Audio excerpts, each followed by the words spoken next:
Mike Mentzer, the ideal workout routine, his more advanced training setup, the system that he recommended at the peak of his high-intensity training, and in my opinion, one of his most extreme applications to HIIT training ever. Let's do a quick recap of the program. Day 1, chest and back. Exercise 1, dumbbell fly to failure. Superset that immediately with exercise number 2, incline press. That would be all the work he completed for day 1 for chest. Basically 2 exercises done in one superset. Chest was pre-exhaust with flies and then taken beyond failure with presses. After a brief rest, you then would go on to the back workout. Starting with the first exercise, the straight arm lat pullover. That was superset with the next exercise, the underhand grip lat pull down. Again, both done for one single set to failure. Pullovers would pre-exhaust the lats, taking the biceps out of the movement. Then the lats would be trained beyond failure with the assistance of the bicep during the pull downs. After a brief rest, you would finish off the entire workout with one single set of conventional deadlifts. This would work the entire musculature of the back and posterior chain.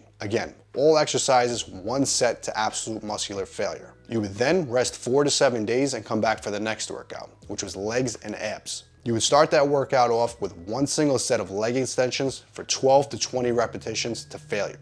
Then immediately, you would go on to the second exercise, which was leg press, again for one single set, 12 to 20 reps to failure. This would be a pre-exhaust with leg extensions and then taking those quads beyond failure with the leg press. After a quick rest, you would then move on to standing calf raises for one single set of 12 to 20 reps to failure. Legs are done, and then to finish off the entire workout, one single set of weighted crunches. After that, you would rest again for 4 to 7 days and come back for the next workout. That would be shoulders and arms. To start this workout, that would be one single set of standing lateral raises for 6 to 10 repetitions to failure. Next, you would move on to bent over lateral raises for the rear delts, again for one single set, 6 to 10 reps to failure. That would complete the shoulder work for this day. And then you would move on to biceps. This is where it gets a bit interesting. He would have you do one single set of underhand grip pull downs for biceps. Since the lats are not pre-fatigued here and you're moving straight into the pull downs, Mentzer would actually do those pull downs for biceps specifically. One set, 6 to 10 reps to failure.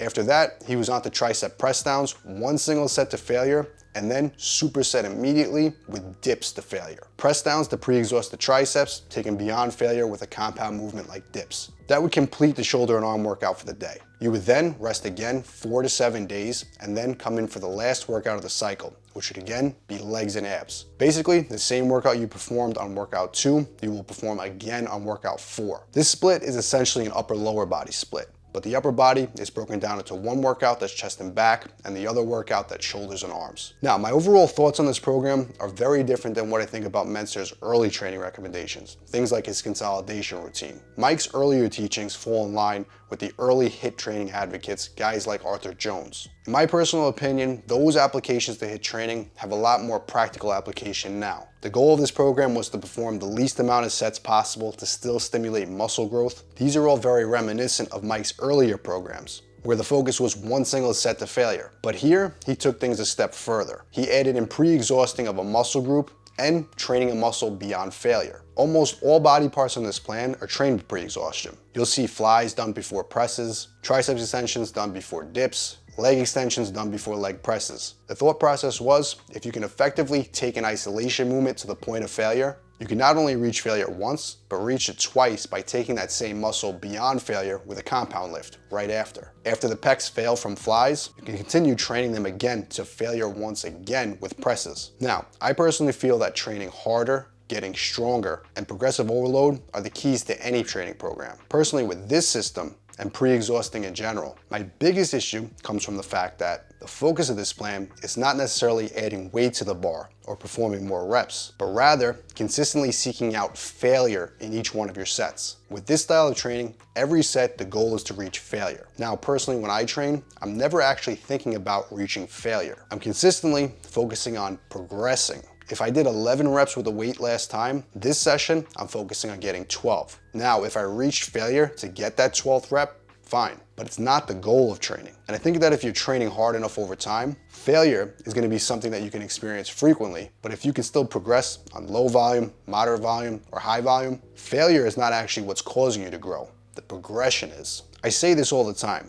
If I have two guys, same exact stats, that can bench press 135 pounds for 10 reps to absolute failure. That means it's their 10 rep max. If I put one of them on a training plan doing 1 set to failure 1 time per week, and another on a moderate volume approach, let's say he's doing 3 to 5 sets of 5 to 10 repetitions. If after 6 months of training, they're both now benching 225 pounds for 10 reps, does it matter if either of them reached failure during training or not? If they were both able to make the same progress over time, failure is irrelevant. And I think with all HIIT programs, the basic idea of fewer sets but more intense sets is a solid idea. That's because it gets you focused on progression over time. But personally, with the extreme approach that Mentzer took in his later years, I'm not a fan of focusing on failure as the driver of muscle growth. His early teachings were a very solid foundation of HIIT training. But in my opinion, later in his career, he took those principles to the extreme. This routine is an example of taking a routine that has solid principles, but then simply just taking it way too far. Next, we're going to cover the frequency. Once every 4 to 7 days between workouts. Now, the idea of sufficient rest periods between workouts is solid.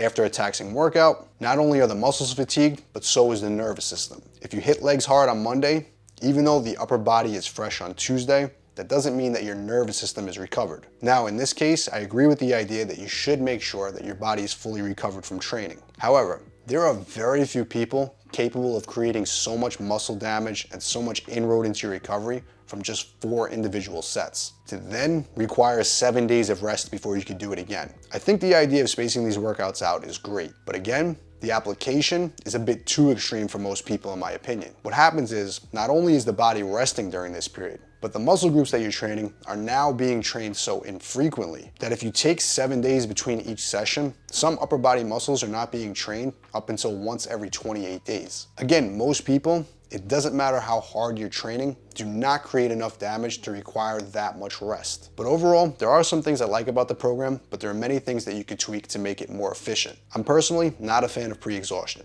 I'd like to see you, instead of focusing on flies and presses to take a muscle to failure, how about we use the minimal amount of sets needed to progress on those flies and get stronger on those presses, so that every month we're now handling more weight or performing more reps on those movements. Let's take the focus off of failure and place it on progression. Let's rest as long as needed to come back and hit it hard again. But also, let's not rest so much that now we detrain. Now, if someone was dead set on following a similar setup, I'd personally recommend on picking 1 to 2 exercises per body part, performing 1 to 2 hard sets to failure or to the last clean rep. Focus on progression over time. Always train with the intent to add weight or perform more reps. Take sufficient rest in between sessions. Aim to hit each body part between 1 and 2 times per week. And then let this training split come together based on your own personal needs. But regardless, I feel Mentzer's principles were very beneficial to the bodybuilding community. I think his earlier teachings got people thinking about training in a more productive way. But I think his later teachings is a perfect example of taking productive training principles and then taking it too far to the point of diminishing returns. However,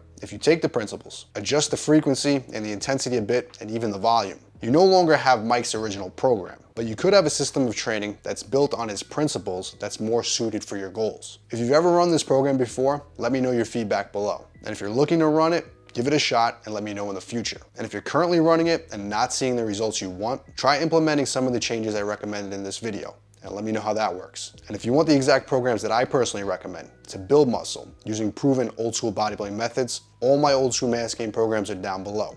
And as always, if you want to see more of the best original bodybuilding content just like this, make sure to hit subscribe.